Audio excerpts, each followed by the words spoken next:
I wanted to ask you guys about Jason Kidd to the Knicks. So New York has its best team in 25 years, a team with expectations. Tom Thibodeau is inarguably the best coach they've had since Pat Riley in terms of results. They keep getting 50-win seasons. They're better than they've been in 25 years. He gets fired, and the idea is bring in somebody who's not that. So Jason Kidd's not that. But when I think of Jason Kidd, I don't know how you guys regard him as a coach, but having watched the entirety of his career, where he's a college basketball player who's having trouble with drunk driving incidents, to being a great point guard that wins a championship by becoming someone who can three-point shoot, somehow, one of the few players I've ever seen go from not good shooter to good shooter, where I've seen that arc of his career, has the respect of others as a point guard, and is the player's coach who will do things in his inaugural season like get a timeout by spilling a soda on the floor on purpose and illegally and getting fined for it. But I don't think of him as a take the next step coach. I think of him as somebody that the players will like. Do I have this wrong? No, it feels like he's a guy that will get you to the playoffs, right? He got obviously took Luka. Luka took him all the way to the NBA Finals, but it doesn't feel like he's the guy that you bring in to be like, oh, this is the guy that's going to take the ceiling off of what we're doing here and take us to the next level. I've thought a number of times that Jason Kidd's career is over as a coach, and it's never over. I don't think the next take you to the next level coach is always the coach that you expect. Normally those guys have jobs. So you have to have some projection. And I would argue that a point guard is the type of coach, a former point guard, is the type of coach that a team like the Knicks could use coming off of Thibodeau. Because Thibodeau, and correct me if I'm wrong, I would say the assessment of Thibodeau is he's not a great X's and O's guy. Like he's a tough, hard-nosed coach who's going to grind his guys down, but he's not going to be the guy. I don't think of Jason Kidd as great X's and O's guy. I knows the game, but I don't know why it is that you guys would put him in the class of look, there were three guys that got this coming up, okay? Point guard who might be a coach because he was cerebral. It was Derek Fisher, it was Steve Kerr, and it was Jason Kidd. It was the three of them. Whoa. I don't think Steve Kerr got it. Steve Kerr was thought of as a good coach when he became a good coach, but Steve Kerr wasn't like running any team that he was on. He wasn't. Steve Kerr was the GM with the Suns, and then him and Derek Fisher both got offers with no coaching experience of 5 years, $25 million to coach the Knicks and the Warriors. But they didn't deserve those jobs or those contracts. There were just two guys. Hey, they're really smart at basketball. Let's hire them. Jason Kidd cut the line the same way. None of them trained as coaches. They were just great as players. Agreed. And I think that if we're going off of how great as a player someone was and the type of player that they were, I would think Jason Kidd fits that category. The only point that I'm trying to make is when you come into this conversation saying, I don't think he's a get you to the next level coach, get you to the next level coaches aren't available. I think it might be unfair for me to tell you to name the guy who's available right now to get because you haven't thought about it, but I think it's probably pretty hard. I'm going through my mind of like available coaches and trying to think who I know will get you to the next level. And to your point,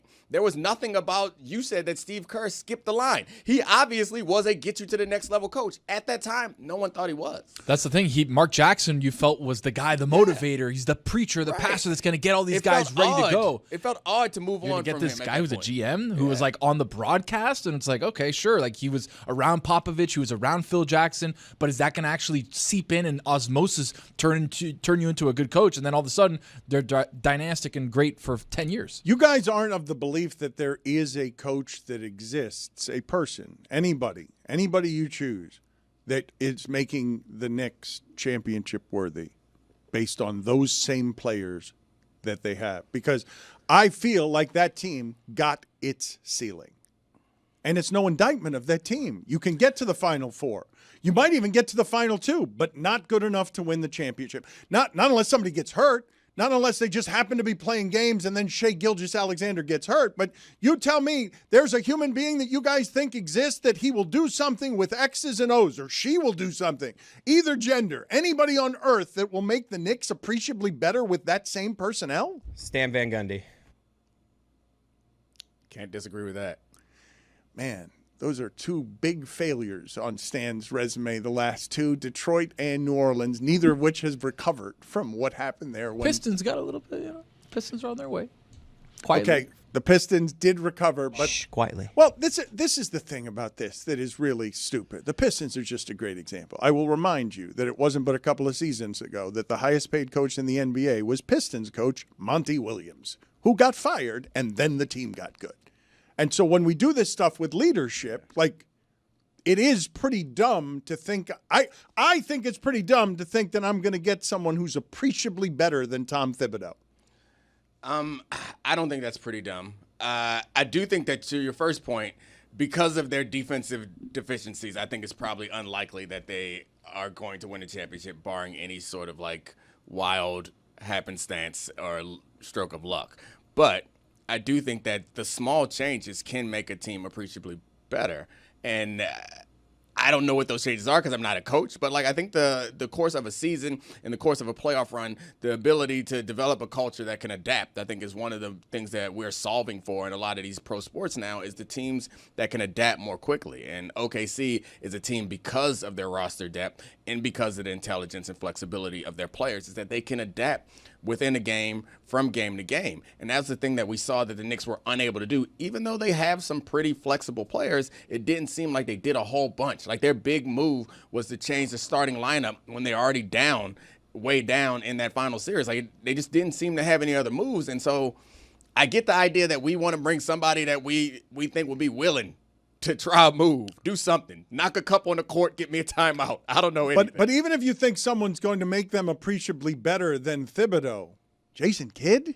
That's the thing. Jason Kidd's been like, he's always been attached to somebody great, right? Milwaukee, he had Giannis. In Dallas, he had Luka. He was an assistant coach who was there with LeBron. Like, you start seeing all these trends, and like, is Jalen Brunson that guy who can carry a team? He's done it. He's taken them to the Eastern Conference Finals. But is Jason Kidd the X's and O's guy? No. Is he the motivator? Sure, okay, but so was Thibodeau. And like, now where are we? Why are we separating those things though? Like, if one can only be an X's and O's guy and one of them, that's all I got. I got no motivation in me. I can either be Tony Robbins or I can be X's and O's guy, or I can be Pete Carroll. It's relatability, right? That's what you're looking for when you're going for a Thibs type to a former player. It's like maybe you're looking for someone who relates to the players more. Yeah.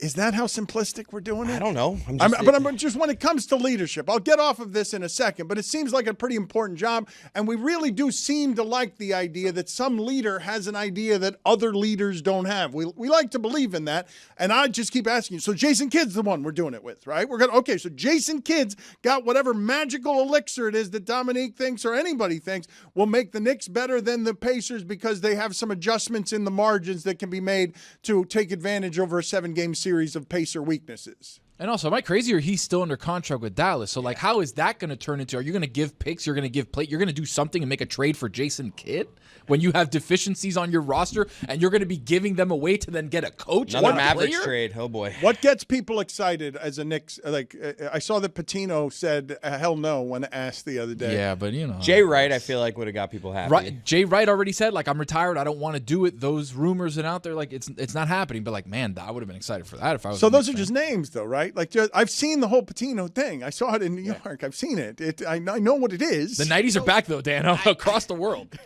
I get that they're just names, and I get your point. I don't disagree with you, Dan, but that's all we got. Like, normally in an interview, there'll be a series of interviews which includes the coach then giving their vision to the ownership and the decision makers. No one's going to give us a press conference where they give us our vision. We're just going based on what we know of guys. You got a big name. We know you've had success on other, like, that's what we're basing it on. It just seems kind of silly, though. I got an X's and O's guy or I got a motivator. That's how I'm analyzing leadership. What if the Knicks do to the Heat what the Heat did to the Knicks? A bunch of we stole Riley. Little Spo. They steal Spo.